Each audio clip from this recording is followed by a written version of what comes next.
Hello दोस्तों, नमस्ते, प्रणाम, हर हर महादेव।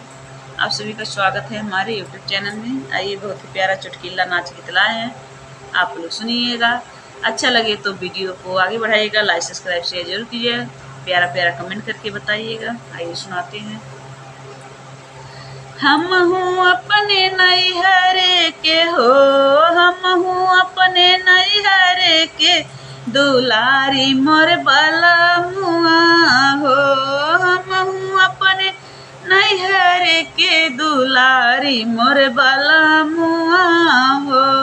कैसे के सासू हमसे गोड़ दबवावे, कैसे के सासू हमसे गोड़ दबवावली। हम हूँ अपने मामी के हो, हम हूँ अपने मामी के दुलारी मोर भला मुआ हो। हम हूँ अपने मामी के दुलारी मोर भला मुआ हो। हम हूँ अपने नैहर के दुलारी मोर बाला मुआ हो। कैसे के जेठनी हमसे रोटी बनावली न, कैसे के जेठनी हमसे रोटी बेलवावली। हम हूँ अपने भाभी के दुलारी मोर बाला मुआ हो।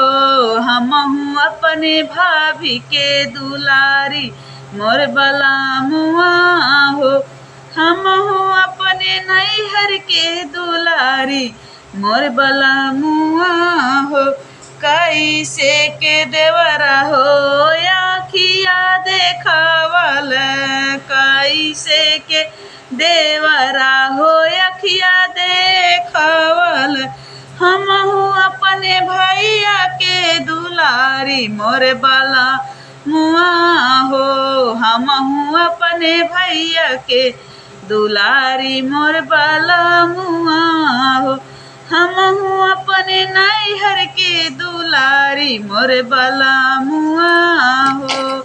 हम हूँ अपने नैहर के दुलारी मोर बाला मुआ हो।